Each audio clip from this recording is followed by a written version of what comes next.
Alrighty, looks like we are live today for our Limitless Mindset, episode 4, the law of purpose. And so if you're new here or you've never been here before, my name is Logan Manzanares, and today I have two special guests today. I have Mr. Tim Cruz and Mr. John Bodner on here today. And today we'll be talking about the law of purpose and what it is, how to utilize it, and how to live a fulfilling and gratifying life. And all this fun stuff. So let's get into it. Let's talk about what the law of purpose is. But before we do, Tim, you want to introduce yourself, and then John right after? That way everybody at home knows who also is on this call. What's going on, guys? My name is Coach Tim. I am a coach here at BSB Wealthy Body Coaching, self-admitted meathead, and I am passionate as all get out about helping people reach their full potential. So kind of exactly what we're talking about today. And I'm excited to be on with these two good-looking guys. Well, thank you, Tim. I appreciate that a lot. And my name is John. I am also a coach at BSB Wealthy Body Coaching. My passion is high. Tim's a tough guy to keep up with in that area, but we're all passionate guys here. So I love helping people, especially with fitness, and now we're getting into mindset. And it takes time to realize it, but you can make so many changes to your body. But if you're not working on what's up here, it's only going to go so far. So that's what we're talking about. Let's do it. Let's talk about this law of purpose. So what is law of purpose? Law of purpose states that we all have our own unique purpose on this planet. Our desires and actions must be in alignment with our purpose and our sacred self to achieve our highest potential. Our sacred self embodies the highest, most accurate truth from which we can create at our greatest potential. Conscious creators seek to know who they are and how to fulfill their purpose. So which one of you guys want to take the bat here and say, what is that in layman's terms?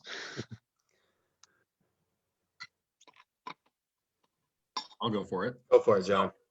So yeah, if it for all intents and purposes, or to sum it up, if you're not doing what you feel you are actually meant to do, or that you desire to do, that you're destined to do, you're not going to reach that actual potential limit. You're going to feel a lot of friction internally that says, hey, I'm not lined up with who I am and who I want to be.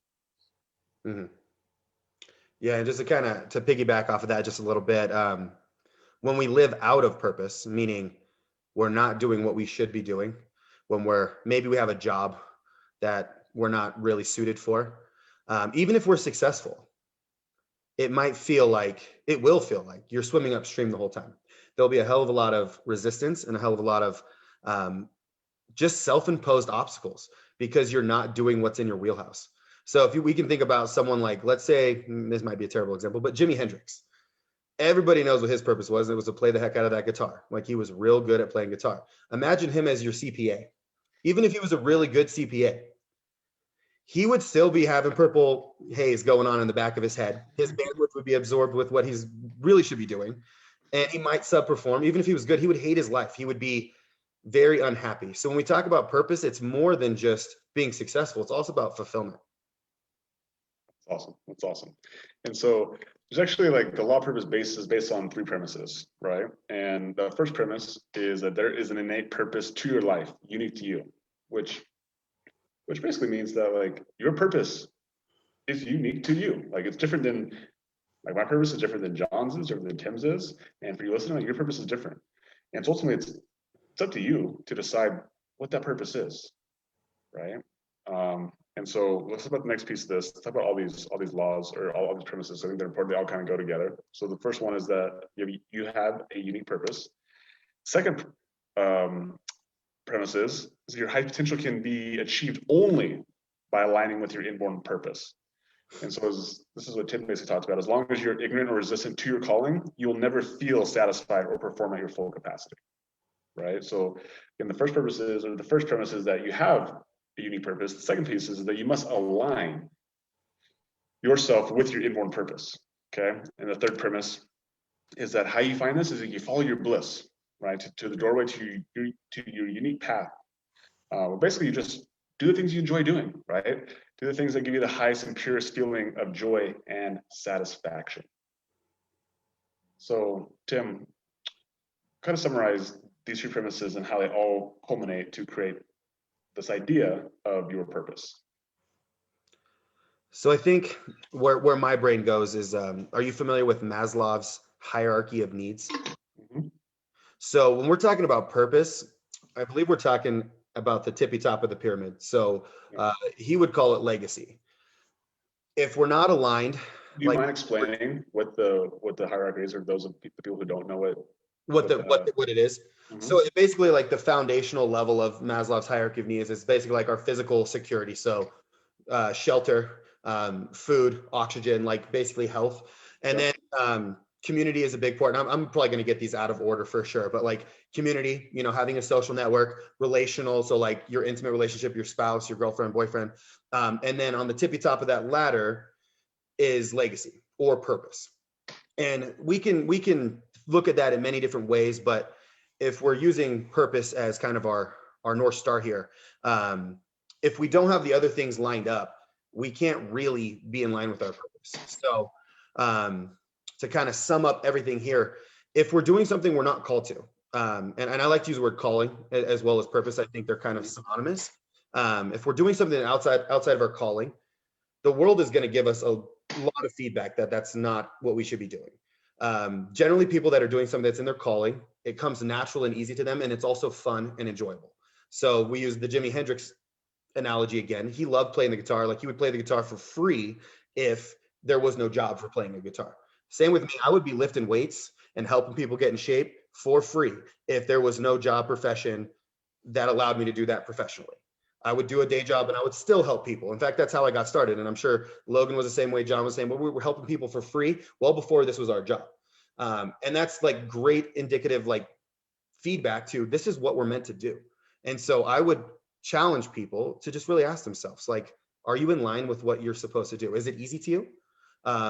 Do you get feedback that says, like, hey, you're naturally pretty good at this? And when you're done with the day, did you feel like you worked all day long?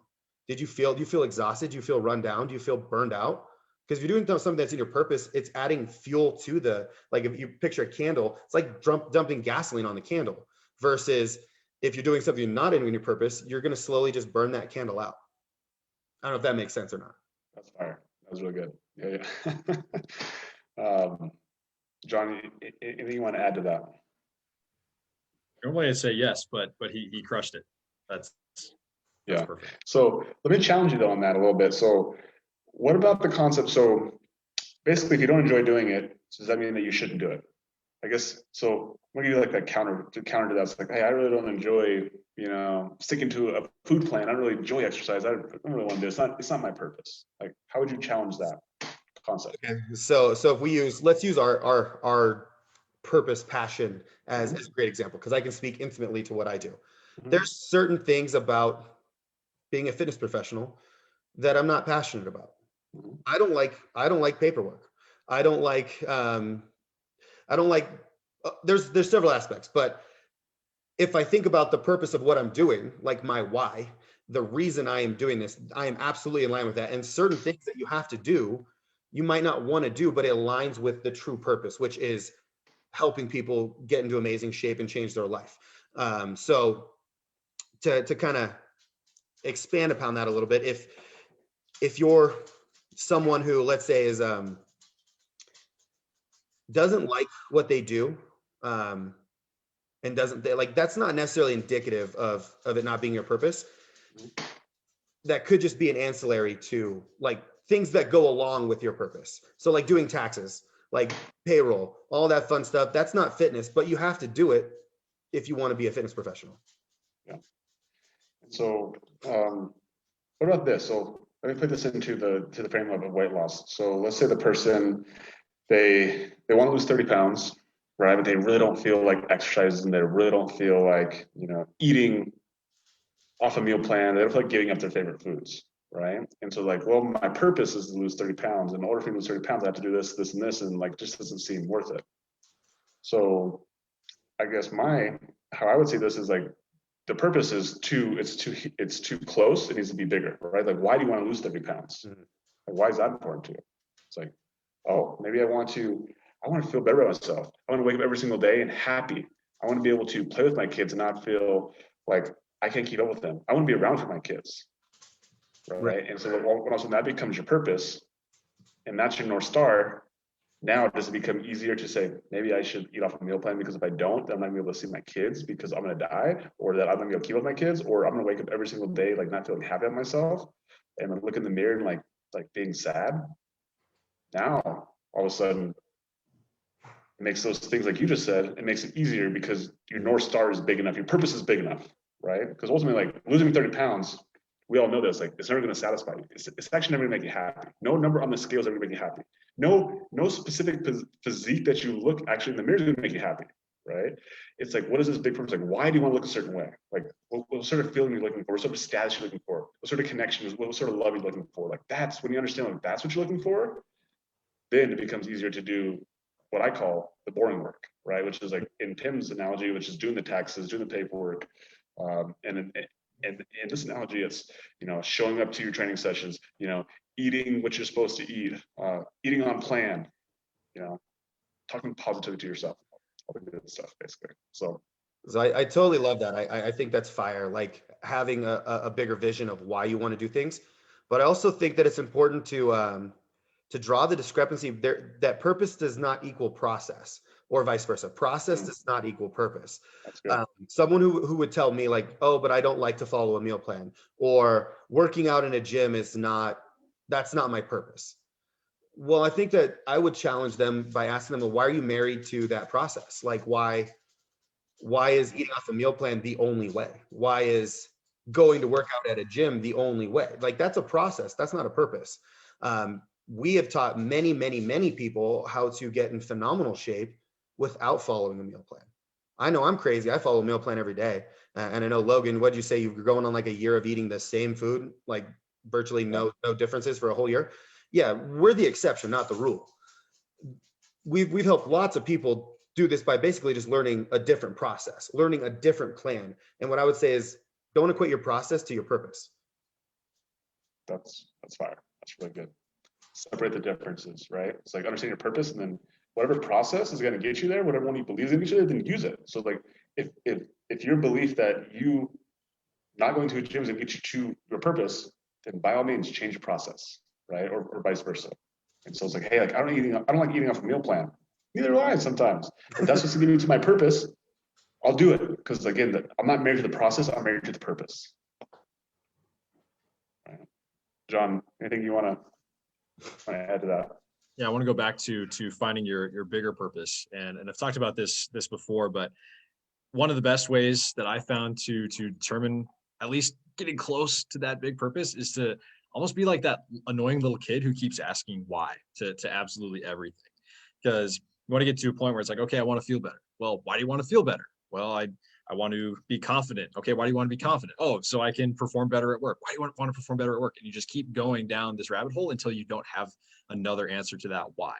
And then there's a pretty good chance that when you don't have that answer anymore, you've found that purpose, or you've gotten pretty darn close. Why? Exactly. It's awesome.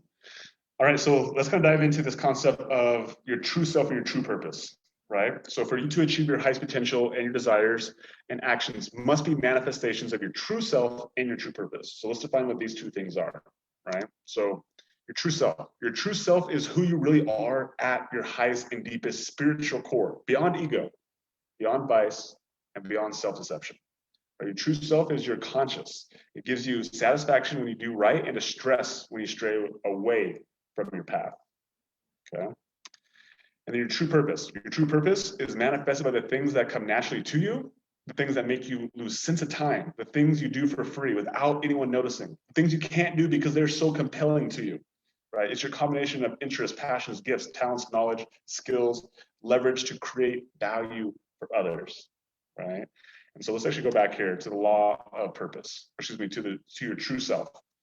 So when you hear me say, John, like, what is your true self? Like, My true self? How do you describe that? What is your true self? Your true self is the person that you want to be and that you can be, the person that you are deep inside when you imagine your best self, or when you are consciously avoiding a task and you're like, dang, I really wish like I was actually just doing that task, but I'm not doing it. Your true self is the person who does that task and feels good. Would you say it's who you want to be, or is it who you are? It's who you are. and it's who you want to act like. Got It's it. not who you want to be, but it's who you want to embody and be true to. That's awesome. And so we talked about this word intuition. How do you think intuition incorporates into this idea of being your true self? Your true self provides that intuition. It's when you are able to accept an intuitive answer, that is your true self telling you the answer. 100%. Exactly. And by listening to that answer and trusting it, you are being aligned and you are embodying that true self that you have, that you are. That's awesome. Tim, we follow that up. Yes. So when I think of true self, I don't know if you're familiar with the Freudian theory of the shadow. No. So in Freudian psychology, we have like our true self, but then we also have what's called our shadow self.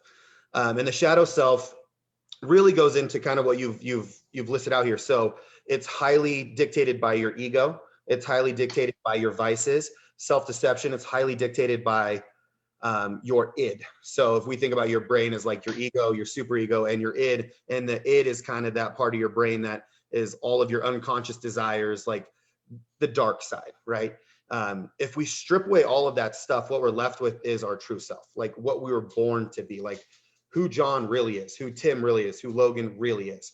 And a lot of times through social and communal programming, we lose sight of that because society will tell us we need to be X, Y, and Z. Your spouse will tell you you need to be X, Y, and Z. Your ego, what you want to be, will tell you you need to be X, Y, and Z. And we can see this, like proof of this in like our incessant desire to be lean, to be sexy, to have a lot of money, have a lot of power, a lot of influence. And yes, there are people on this planet that they're just naturally really good at money. They just really are. Like I'm thinking of like Alex Hormozy, like the dude just touches stuff and it just multiplies. Like that's just, he's very good at that. His natural calling is that. But like my natural calling, when I think it's more in line with service. So if I was incessantly chasing the dollar, I would be fighting an uphill battle. But society has told me I need to make money. I need to have this kind of car. I need to look this certain way. So yeah, there's this whole side, my shadow self, which is pushing me to go away from my true self, which is service of other people. So that's what I think about when I think about true self. And my intuition, to kind of pair it off of what John says, if I'm not following that, if I get sucked into the trap of, and I'll give you kind of a personal anecdote, like my very first competition I ever did, like I grew up a pretty chubby kid. I was a chunk. My nickname was T-Bone, which is like kind of like Haas. Like I used to eat a lot of food. It was all just to prove to myself that I was good looking, that I was comfortable in my own skin. And I got on stage at like 172. I didn't have a lot of muscle at the time. And by all accounts, I was in very good shape, but I still felt like a fatty. I'm not going to lie. I still felt very, very insecure with who I was. And the reason was because I was being pushed in that direction to do all these healthy things like eating well, exercising, taking my supplements, my vitamins, getting plenty of sleep, like all the things that are healthy. I was doing that out of motivation from not my true self. So the outcome was not happiness. It was not fulfillment. It was not joy. It was pain. And guess what? I'm still that fat kid inside. So my intuition was like going off the whole time. You're doing this wrong. You're doing the wrong thing. It was like a big red flashing alarm. The way that I kind of see the true self, to kind of summarize really simply, is truly like, and using this idea of like, beyond ego, bias, and self-deception, is truly being detached from outcomes like body composition, like money, and really just living your life in the way that feels congruent with you and like what you like doing, right? Which we'll talk about here. And it's really just being detached from this idea that you have to look a certain way, you have to have a certain amount of money, you're going to have certain sort of status. Now, with that being said, like those are preferences that you could definitely have, but if you are attached to those outcomes where you, like as Tim was saying, like you attach that outcome to your identity, that is where you're going to have this conflict. But when you know your true self, it doesn't matter the outcome. It doesn't matter what happens because you know who you are. Um, and it's not to say that you can't have a preference that you want to be in good shape, in great shape, in amazing shape. You can't have a lot of money or you can't have a lot of connections. However, that doesn't make your identity. It doesn't like it doesn't. You don't stand up and say, "Hey, just because I have $1 million in the bank, I am successful. I am wealthy."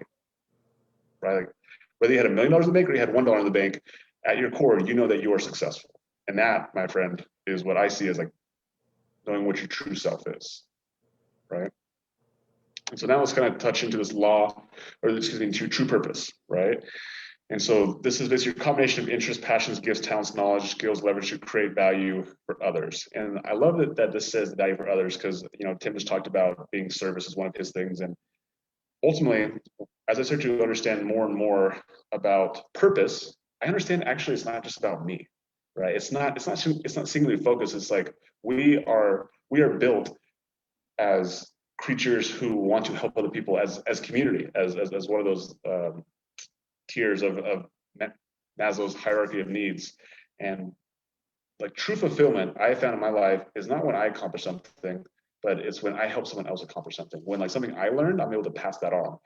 A skill that I have, I'm able to share that with somebody else. And I think that's where true fulfillment comes from, is understanding that like your growth is the first step. The second step is contribution. So, Tim, I'll let you lead this one. True purpose. So first off, I just want to say I really like what you had to say. And I think when we talk about purpose or legacy, it really is something that should outlive you. It should, like, let's say Logan, this wealth of knowledge when it comes to weight loss, mindset. And then he just was this holy huddle with him, Katie, and his children. And he never taught anybody else what he knows. I don't see that as purpose. I think that's like you just gained a skill set and you just never passed it on. I think when it becomes purpose is when like you are doing it for someone who's not you. It might have started absolutely with you doing it for you. It might have started that way because you loved it. You were intrigued and passionate about it. But when it transfers to true purpose, it should create change, not just within you, but with the people that you come in contact with. That's fire, dude. I love that a lot. Again, it all goes back to that idea of growth first, contribution, and like you said, most people don't understand that there is two phases, right? It's like I think inherently people want to skip the first phase, which is growth, which in my mind is actually the hardest one. It's like you have to learn the skill set. You have to go through the experience, the lessons, and like life is different than school is. In school, they give you the lesson first and then the test. In life, they give you the test first and then you have to learn. Then it's your job to figure out the lesson. And so that's why growth in the real world is more difficult because we just are actually programmed the opposite. But most people just want to say, "Hey, let me share this information," even though I haven't put in the work to grow. But understand there's two phases, like growth first and then the contribution. And if you can truly grow, like your ability to contribute, as we know, like some of the people that we all respect, like they're able to contribute at massive levels because they put in the work themselves for so long. They've done so many things that they're able to share these little nicks and nuances that you just never learn until you're actually in it, until you're to experience it, until you see it, till you feel it, till you smell it, right? Till you cry in it, right? And so that's really what I see as the true purpose as well. So one little question, I guess. I don't necessarily see them as binary, meaning you're in growth phase and then you are in contribution phase. I see them as more like two pedals on a bike. Like one is going and then the other one goes. So we're growing and then we're teaching, then we're growing, then we're teaching. And a good anecdote that I have is, have you ever trained little kids before? Like in the gym? Like little athletes or like little wrestlers or soccer players? So when I first started coaching, this was like 10 years ago, my boss at the time, he told me, he's like, "You got the kids camps this summer." And they had a bunch of moms that would come in and do their boot camps and like their workouts, but they needed daycare. And so instead of just giving them daycare, we're going to put them through a training program because kids need to be active too. Like childhood obesity is a real thing right now. So I was in charge of teaching little kids. And I didn't realize how little I knew about training someone until I tried to train a little kid. So as I'm learning this skill of training little kids, I am seeing that, like, if you can train a kid, you can train anybody how to do anything. And so it made me, like, I'm learning this skill, I'm teaching the little kids simultaneously, but I'm also gaining a skill to pass on to my parents and to my other clients. So I see them as like these two pedals. Like, as you learn, you contribute. And also, as you're contributing, you're learning that skill even more, because you don't really know something until you're able to actually teach someone. I think it was Albert Einstein that said, like, you need to know the concept so well you can teach a 10-year-old. And then that's when you have true knowledge of the subject. That's fine. Thank you for, that's awesome. That actually makes it make more sense to me too. It's like, it's not just, they're not buying it. They're not like, okay, grow now, contribute, but they're always working off each other. It's awesome.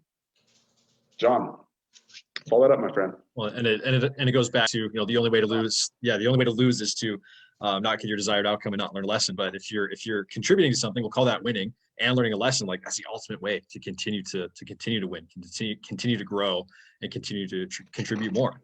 Like, when I get if I get a question from a client that I've never heard before, or I'm in a situation that I've never been in, it's like, okay, how can I tackle this to contribute something, but also to make sure that the next time I'm in this situation, I'll contribute even more.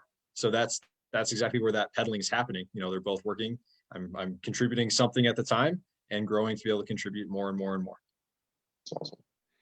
That was actually a breakthrough for me. That understanding that it's like a bike. So that's cool. I love that. Love it. The more we talk about this stuff, the more it just makes more sense even to me, which is cool. All right, I think this one's really important too, right? And so when it comes to law purpose, I've struggled with this before. It's like, sometimes we just feel like we don't know what our purpose is. Like, sometimes we get lost. We feel like we're on a road, but we're not really sure where it takes us, right? And so it's really being able to trust our intuition and know that we do know enough, and that you don't have to have absolute clarity on what your purpose is in order for you to take action. And ultimately, like, by you not taking action, you're only guaranteeing that you will never find your purpose. And so how you actually find your purpose is by taking action and going through it and, like, doing things. So like inherently what purpose is like, it's your gut telling you, like, okay, I align with this, I like this, or I don't like this, something doesn't match up with me. And one way you actually get those feelings is by doing things, right? And so like, oh man, I don't know if I want to be a personal trainer. Try it, do it, or I don't know if I want to be a CPA, right?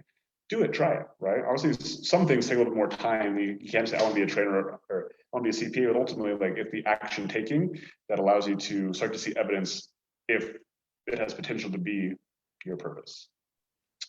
Absolutely. And there was a time where I was pretty darn convinced that I wanted to be a software developer. And so I took a lot of steps to actually pursue it. I did some courses. I worked with a developer who was kind enough to, like, I worked with him professionally, and he was kind enough to give me, like, a book and give me some lessons. And I went pretty hard with it for a while. And then I just really started not liking it. Like, I still enjoy the concepts. I still enjoy the thinking aspect of it. And I learned what I really, really loved was the finding solutions piece of it. But I did not love writing code. I did not love Googling stuff for an hour just to find, like, this one person who has a solution to my particular problem. So it was a really valuable lesson to say, okay, I had a piece of my purpose. A piece of my purpose is to find solutions, but it's not in the realm of, like, writing those solutions in code. Awesome. Love that. Yeah, I always think about action when we talk about this, and I rank action in three levels. So the best thing we can do is the right thing. The second best thing we can do is the wrong thing, and the worst thing we can do is no thing. And the reason that it's in that order is because if we do the right thing, cool, we're already on the right path, we're going. If we do the wrong thing, we can course correct. We can automatically, like, know that's the wrong thing, make an adjustment, and pivot. So we think about, like, an airplane flying from New York City to LA. The way that the autopilot works, it autocorrects all the time. So it's got this autopilot going, and if it feels itself going off course, it redirects it back on course. Goes off course, redirects. It does it countless times in any given flight. Our life is much the same way. But if we just stayed in New York City, if we didn't get on that plane, we would never make it anywhere. So I would challenge people, if you're not sure, just like Logan said, try it. Try the thing, and you'll know pretty quick whether or not it's the right thing or not. And then you can make an adjustment. So like with John, he found the thing within software development that he really was passionate about, was solving problems. I originally was going to school. I actually did become one, an athletic trainer. So a certified athletic trainer. Like I was going to work with athletes. And then I got into the field. I was doing my first internship, which was like a good 6-month internship. And I realized they don't actually work with athletes very much at all. They spend most of the time behind a computer filling out insurance forms, and you know, all of their techs or the people that work underneath them do all the actual training. And I realized, okay, maybe that isn't exactly what I want to do. So I'm going to pivot to strength and conditioning, which strength and conditioning is all working out with athletes. But then I found it wasn't quite there either. I really would rather work with, my passion is helping Mrs. Jones. My passion is helping Mr. Jones lose 40 pounds, get rid of diabetes, change their life, because that was what really filled me up, was seeing that person go from unhealthy, unhappy, unfit to just vibrant and just full of life. And with athletes, they're very much like, did I win? Did I get better? Which I love that stuff. I absolutely do. But it's not as fulfilling to me as seeing someone literally change the entirety of their life. So I had to go through all these little minor course corrections to end up on the path that I'm on currently, which is, I would say, is absolutely my purpose. That's awesome, dude. You know, and when it comes to taking action, I think this is an important concept, that people who I see the most successful, and I want to keep it inside the weight loss realm here, are the people who have tried a lot of things. They've done a lot of things, right? The people who I see don't have a lot of success, the ones who have never tried anything, or tried maybe one thing. But when someone comes to me and they're like, you know what? I've tried everything. You know, I've tried every diet you can think of. I've tried every exercise program you think of. I've tried every supplement you can think of, any shake. I get excited. I'm like, good, right? That means that you're someone who's willing to put the effort in. Now, what you need is, you just need to understand, you need to direct that energy. You need to channel to the right area, right? And you're so focused on, as we call it, the process over here. Let's shift your focus over here to your purpose. Like, why do you want to lose weight? Why do you want this goal, right? And like, ultimately, when we get to understand this thing, the process doesn't matter, right? Like, we have a process that we know works, but ultimately, it's understand that like they're so focused, like they're almost too narrow, that they don't even understand like what the big thing that they're going for. And because they don't understand what the big thing that they're going for is, then all of a sudden when things get a little tough, get a little hard, they give up, right? But if they actually understood what this big purpose was and how big it was and how close they were to getting it, what's the chance of them actually giving up? Right? When they understand, like, all that is course correcting. When we switch from keto to intermittent fasting, we switch from intermittent fasting to a flexible nutrition plan. When we shift from, you know, in the gym training to at home training, like, ultimately it doesn't matter, because our purpose is so strong that we're willing to do whatever it takes. Right? And that's where the commitment comes from, is understanding your purpose. And that's where true commitment comes from, is like, you're not committed to a process, you're committed to the purpose. Right? And that comes from the trying it out mentality. It's actually fine to try. There are different processes out to see which ones work, but you know what you have to be committed on? The purpose. Right? Yeah. Anything else I want to follow that up with? Thanks, Fire. Yeah. Oh, that's great. All right. And then so this piece is actually really cool, right? Because now we're talking, like, we've talked a lot about you can do anything, you know, and your purpose, like, you just think it, you believe it. And there's another side of this, right? Your purpose is defined as much by our gifts as it is by our limitations. Right? It keeps us from doing things that, number one, we don't enjoy and aren't a full expression of our unique gifts and our true purpose. And it's about maximizing our natural talents and gifts and manifesting them into their fullest expression. And so this would, like, an easy example would be like, hey, I really want to be a NBA star, but I'm 6 feet tall, right? And so by me saying that I really want to be an NBA star, and I can't dribble and I can't shoot, and I'm not tall, I basically am setting myself up to have a life of disappointment, right? Where if I understand, like, hey, like, I'm probably not going to be an NBA star because, number one, I can't shoot, I can't jump, and I'm only 6 feet tall, I understand that instead of directing my attention to playing in the NBA or playing professional basketball, I could direct it over to something that maybe I have more natural talents, more natural gifts, and I can utilize my natural talents a lot better. And like to make that story like full circle, like I didn't think for a long time I wasn't going to be an NBA star. Like that was my goal. That was growing up. I loved basketball. It was my passion. It was something I was like super, like I was about it. And I kept on like getting hit like with these roadblocks of not being not being good enough, not being tall enough, not being skilled enough. And when I stopped fighting that, I started actually finding my path, right?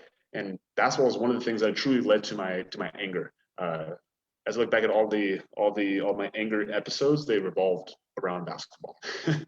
And so I believe that basketball was one of the things that was actually one of the biggest blessings. It led me into anger management. It led me to therapy, and it led me to kind of like move back around, understanding that maybe it just wasn't for me. Like I'm so frustrated by it because I keep on doing something that's like not serving my purpose. And so now I start to realize that like this concept right here is like not being good at basketball was the best thing that's ever happened because it pushed me down this path of being able to help people with weight loss. And really it's not even so much weight loss that really gets me excited. It's like this transformative mindset of like I thought I couldn't do something and now I believe I can, and nothing changed besides my belief that I could do it.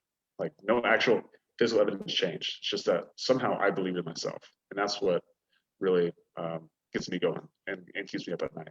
So, yeah, Jen, you want to follow that up? Yeah, absolutely. So I think to kind of touch on what you said, maybe the difference between preference and purpose. So I love NFL, and I remember as a kid, like I was destined to be the next tight end for the San Francisco 49ers. I even had the uniform. I would practice by myself outside all day long. Got to high school. God only gifted me with, again, 6 foot tall. I'm no bigger than that. And I think I ran like a 4.840 in high school. I was not slow, but I definitely wasn't NFL fast. I love football. I still love football. I still prefer to watch football. But if I looked at my, like we talk about purpose, it's really about that core like gifts that you've been given genetically, but also a predisposition towards work. So you could have worked your butt off doing like what's his name? Steph Curry. He's not very tall. He's like 6'1", and he would shoot thousands and thousands of 3-pointers every single day. He has not only the predisposition to be good at shooting, but he also had the predisposition to work his butt off. He loved doing it. So with that being said, like looking at like what are the things that you nerd out on, that you have the predisposition to work at, that it doesn't feel like work, that you're like you said in like the few slides before, you lose sense of time. Like I found myself going through college in between every single class, like nerding out on exercise physiology, strength training, muscle hypertrophy, nutrition. Like I wasn't taking courses for that. I wasn't. I was just doing that on my own because I loved it. And I have this predisposition to throw myself into this work and expand my knowledge. So I was gifted with certain talents and skills, but I was also gifted with a desire to just pursue it to the fullest, like to be passionate about it. So I think it's not just preference. I wasn't studying football. I wasn't studying X's and O's, playbooks and defenses and whatnot. That wasn't where I just love watching football. That's my preference. My purpose is what I was gifted in, but also what I had the predisposition to just be lost in. So I think it's important to keep those two separate, because I also like, I love food, but doesn't mean I'm going to be a culinary expert. That's awesome. That's really good. That's fire. John, follow that up, please. Well, going back to my adventures as a early software developer, you know, it's one of those things that, yeah, I lost time in it and I loved it. And it was something that I felt like I was really good at. And then it started to get a little bit hard. And at first I thought, okay, I'm quitting just because it's getting hard. Like I'm getting into complicated stuff. And, you know, a tendency that I've had is to quit when stuff gets hard. And the more that I thought about it, especially now that I've actually found my purpose of finding solutions for people that does not involve writing code, you know, I do realize that, okay, it started to get hard because I didn't want to put the work into it anymore due to it not being my actual purpose. So with what Tim was saying about, yeah, find the stuff that you naturally want to put the work into. That's where I started to think about, okay, I don't struggle to get to the gym. Like I read a lot about the gym or about lifting, and I was a skinny kid, so I'm like, I want to put on as much muscle as I can, and learned all about that. And that's where I got lost. So yes, I got lost in software development, but once I lost that willingness to work at it, which I've given myself a break for, it was the right move. Then you're able to actually put it together and see what your purpose was from that particular one.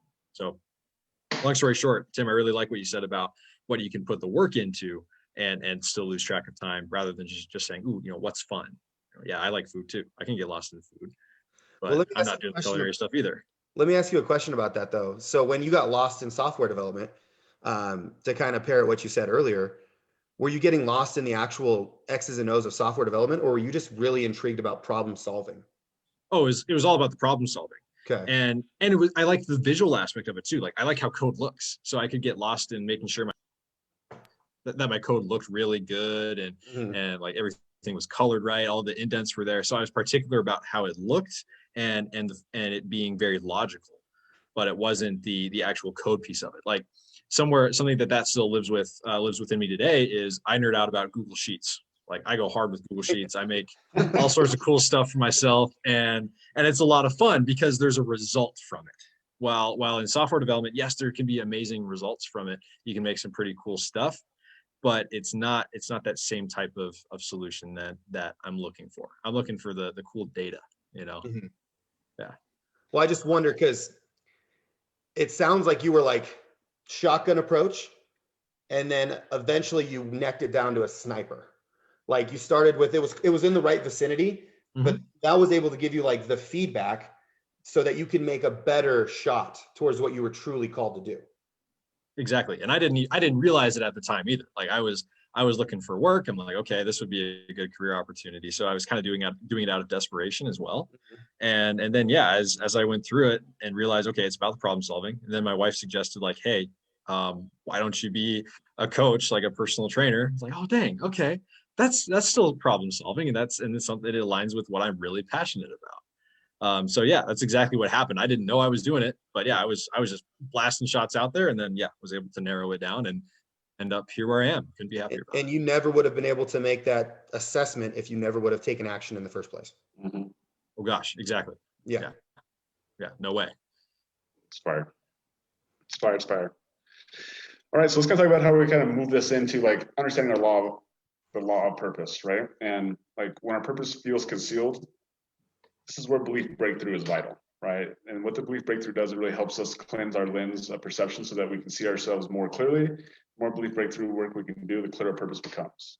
And so everything kind of moves back to this idea that like our purpose is like it's there in front of us, whether we can see it or not. It's really dependent on like how many like of these limiting beliefs we have.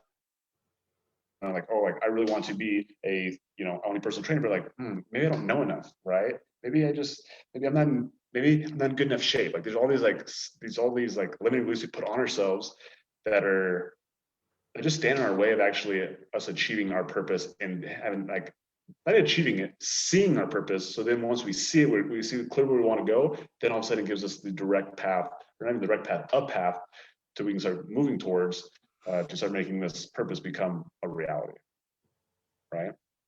So John, tell me on this, how do you see belief breakthrough working in a way that helps people become more clear on what the purpose is? Something I've experienced for myself, and it's not directly helping me realize my purpose, but it's helping me realize the processes for my purpose. So when I do belief breakthroughs about struggling to shovel my driveway, it's like why can't I shovel the driveway? My purpose is to be the guy who doesn't make his wife do it. It helps me realize, yes, to an extent what my purpose is, but also why is it hard for me to pursue my purpose? Is it because I'm not in the right area? And what it really clarifies for me is, okay, I am in the right place. In fact, that's a new belief I've come up with several times in my breakthroughs is I'm where I belong. I'm doing what I need to do. I'm doing my purpose. And being able to have that clarity based on what you've been struggling with is really, really powerful. So there's those two pieces of it. One is finding the right process through breakthrough, and then realizing that by finding the right process, you can allow yourself to feel when you are acting on your purpose. Because sometimes you doubt it. Sometimes you are acting on your purpose and you're like, okay, is this really it? And that's because that process doesn't necessarily align. Mhm. That was really good, John. That's fire. Tim, how does that breakthrough process really help get that clear vision of your purpose? So initially, when you were first reading this out, I was thinking this in kind of two camps. So like the camp of someone who's just starting and maybe doesn't know what their purpose is, and then the camp of someone who's maybe already on their path. And as I thought about it a little bit more, I realized that they're one and the same. So let's use fitness as an example because that's what we do. Someone who, let's say, wants to become a personal trainer, but doesn't think that they're in good enough shape or doesn't know enough about food or exercise. That's a huge limiting belief. Absolutely is. But it's the same as, let's say you, John, and myself went on a 30-day all-you-can-eat McDonald's binge and put on like 50 pounds of bloat, and we're not living in alignment with our purpose at all. We're going to have those same kind of roadblocks when it comes to helping people. And I believe it's a lot in line with just being truly authentic to what your purpose is. So if you're someone who wants to be in the fitness industry, wants to coach people, you got to start with yourself. You got to be authentic. You got to be congruent with what your purpose is. So I can tell you from personal experience, like when I'm having health issues, or let's say it's been a long time since I've done this, but like just eating like an asshole, like eating like a butthead, like just eating all the garbage, drinking a little bit too much alcohol. I never miss workouts. That's not something that I've ever been one to do. But I can tell you, I don't show up for my clients the same way. I'm not authentic, I'm not true, and I'm not able to have the impact that I want to have. So if you're someone who has these limiting beliefs in yourself, and let's say they're real ones, like you don't know enough about nutrition, or you don't know enough about exercise, you got to solve that problem first. You got to learn. And I would start by learning, but remembering that this is a two-pedal approach. So the more we learn, the more we're able to contribute. It doesn't mean you're not able to contribute right now. It just means, like with the last slide, you know exactly what you need to know right now to contribute what you can contribute right now. And then the more that you learn, the more you can contribute. And we're in the same exact boat. I don't care if you're doing this for 1 year or 100. You're in the same boat. My personal credo is never stop learning, like never peak. So if I am at a point where I think I know everything, my contribution is ceased. I'm done.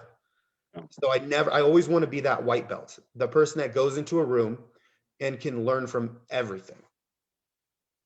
Yeah, it's funny because every time I've got to a point where I thought I knew everything was the moment that I stopped growing, stopped learning, and I shut down and became like, I just like, I stopped contributing, right? It all kind of come together. And so the moment I'm like, okay, I know everything, is the moment that I realize I'm in trouble.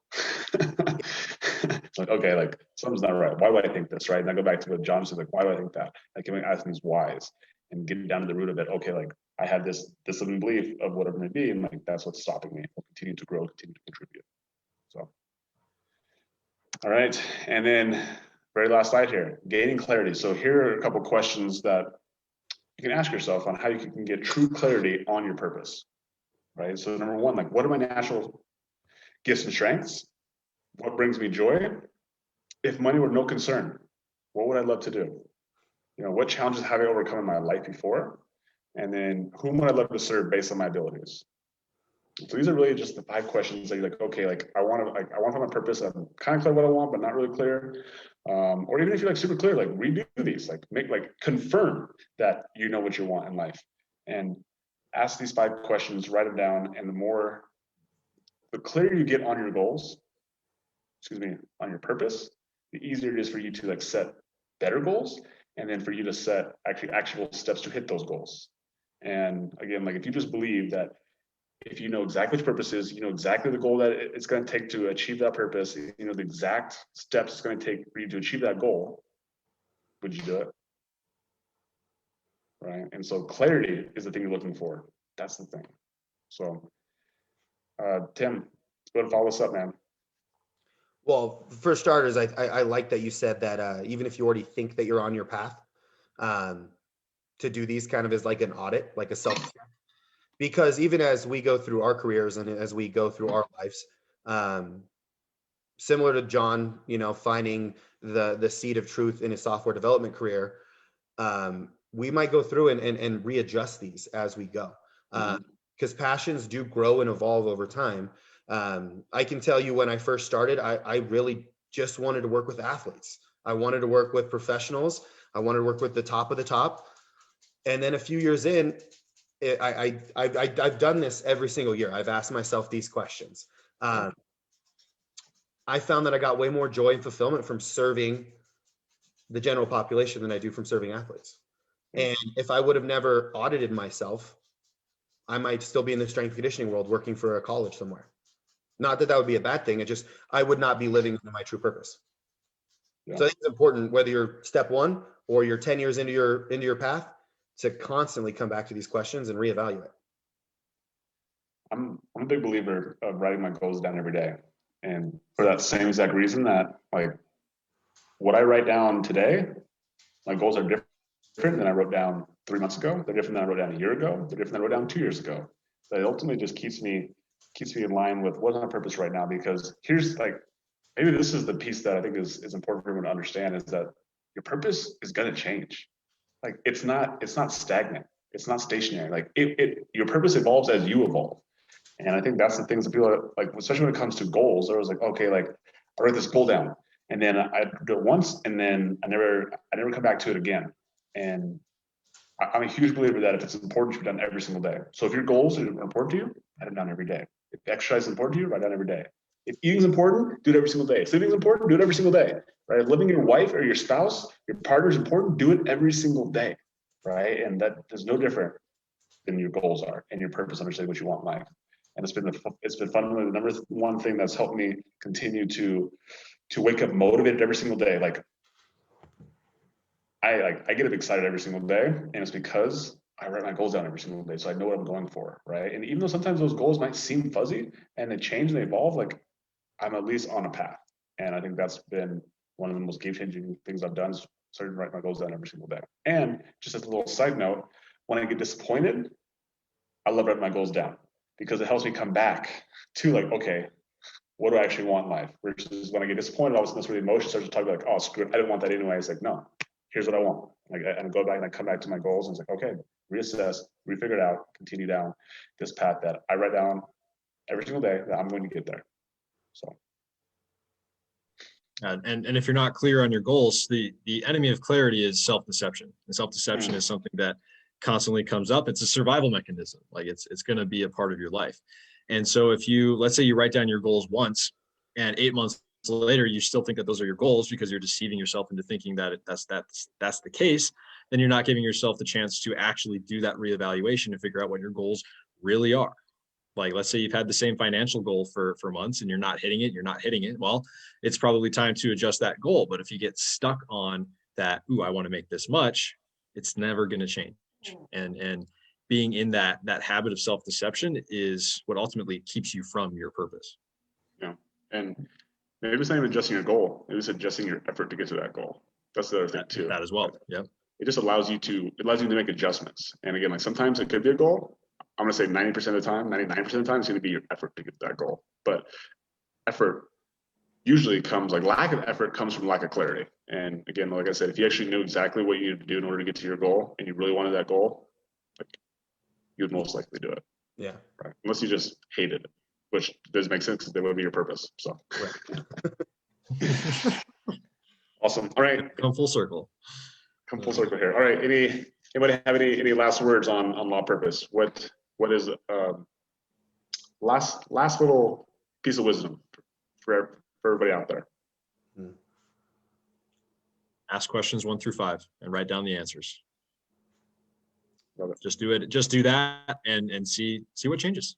I think that's pretty clear. I think step 1 is exactly what John just said. And then to go all the way back to the beginning, do something. Yeah. Even if it's the wrong thing, do something. Yeah. best thing you can do is do the right thing. The next best thing you can do is do something that's the wrong thing. And the third thing you can do, the worst thing you can do is do nothing, right? So you got a 66% chance of winning every single time. Good odds. All right. Well, thank you, John. Thank you, Tim, for hopping on here today. Episode 4 of Law Purpose was a success. And we're going to come back next week and we're going to do this all over again. So thank you guys for hopping on. Have a great rest of your day. My name is Logan Manzanares, and we are out. Bye.